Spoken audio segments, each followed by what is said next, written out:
안녕하세요, 수강생 여러분. 강은욱입니다. 이번 14주차 자료구조 실습에서는 정렬 알고리즘을 구현해 보겠습니다. 대표적인 정렬 알고리즘으로 insertion sort, quick sort, heap sort가 있고요. 이 외에도 다양한 알고리즘이 있습니다. 이렇게 많은 정렬 알고리즘이 있음으로 인해 데이터 특성에 따라 더 효율적인 알고리즘을 선택할 수 있습니다. 예를 들어 평균적으로는 quick sort가 insertion sort보다 더 효율적이지만 데이터가 거의 정렬되어 있을 때는 insertion sort가 더 효율적입니다. 두 정렬 알고리즘의 시간 복잡도를 비교하기 위해 첫 번째 방법으로 시스템 클락을 이용하여 프로그램의 실행 시간을 특정하는 것과 두 번째 방법은 프로그램이 수행하는 오퍼레이션 수를 세는 것이 있습니다. 두 방법 중에서 주로 두 번째를 더 많이 사용하는데요. 그 이유는 실행 시간이 사용되는 컴퓨터에 따라 다르며 특정 하나의 컴퓨터에 대한 이론을 만들지 않기 위함입니다. 프로그램의 오퍼레이션 수를 세려면 프로그램을 독립적인 스텝으로 나누어야 하는데요.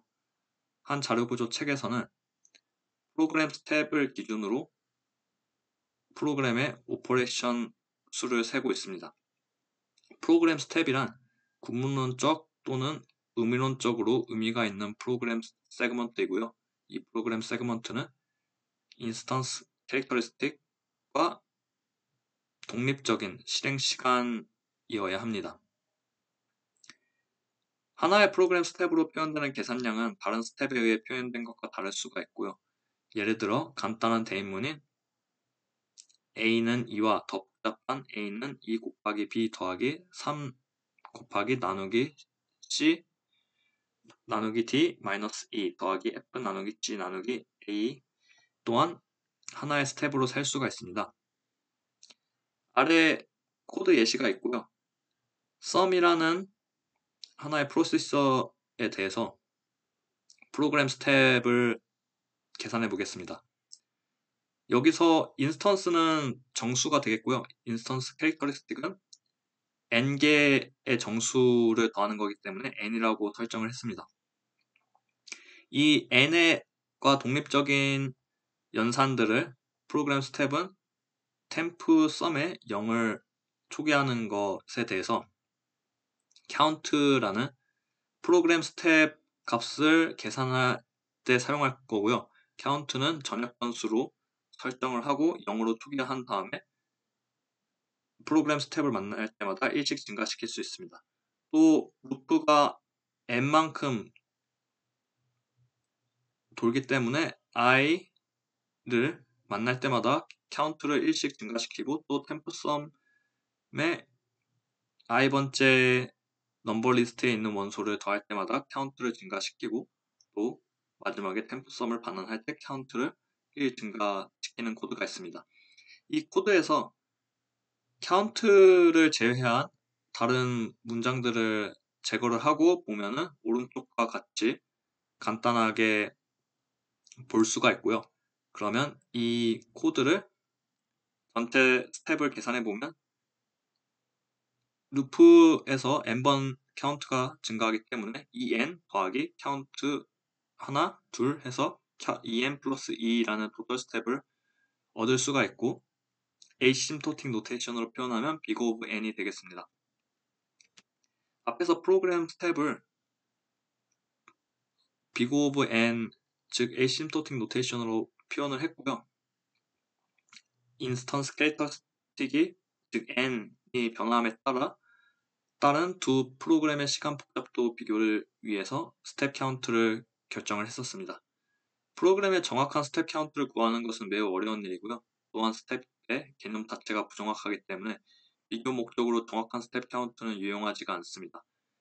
예외적으로 두 프로그램의 스텝 카운트의 차이가 매우 클 때는 유용할 수가 있는데요. 예를 들어서 3n 더하기 3의 스텝 카운트를 가지는 프로그램이 100n 더하기 10의 스텝 카운트를 가지는 프로그램보다는 더 빠를 거라고 예상할 수가 있습니다.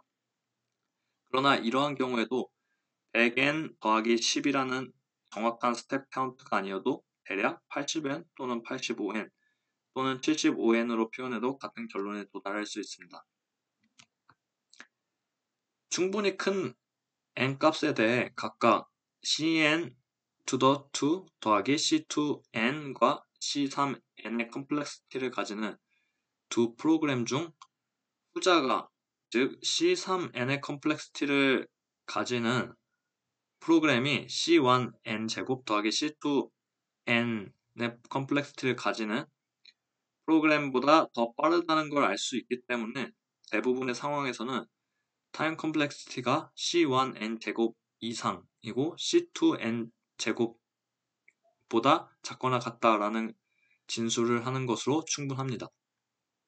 C1, C2 값이 C3보다 아무리 커도 특정 n 값을 넘어서 C3n의 컴플렉시티를 가지는 프로그램이 C1n 제곱 더하기 C2n의 컴플렉시티를 가지는 프로그램보다 빠른 지점이 존재한다는 걸 알 수가 있고요. 이 지점을 브레이크 이븐 포인트라고 부릅니다.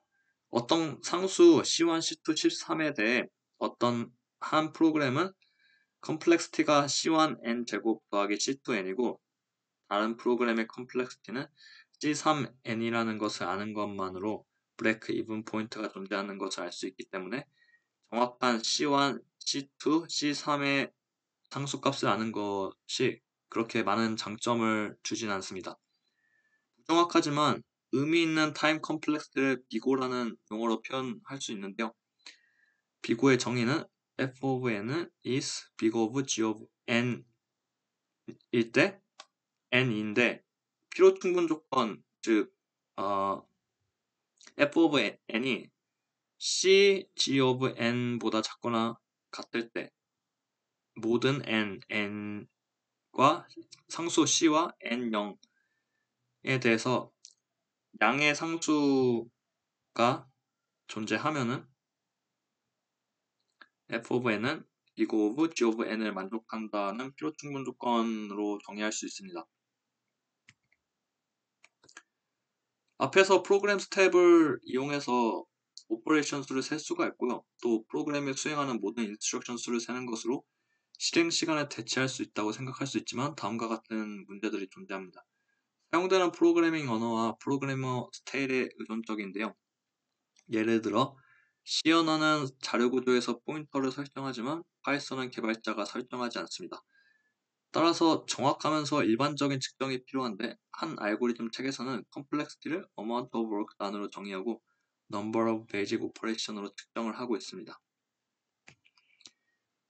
베이직 오퍼레이션을 프로그램에 따라 적절한 오퍼레이션을 제한을 하고 있는데요. 어레이에서 x를 찾는 것과 실수 값을 가지는 행렬을 곱하는 것 등등이 있고 우리가 관심 있는 정렬을 하는 문제 sort an array of numbers에 대해서는 오퍼레이션으로 제한을 하는 것이 comparison of two array entries가 있습니다. 즉 배열에 있는 원소들을 비교를 하는 작업, 그 연산에 대해서 컴플렉시티 비교를 하는 것인데요. 그러면 앞에서 말씀드린 것처럼 인서션 소트와 킥 소트의 컴플렉시티를 비교하기 위해서는 인서션 소트와 킥 소트가 동료를 하는 과정에서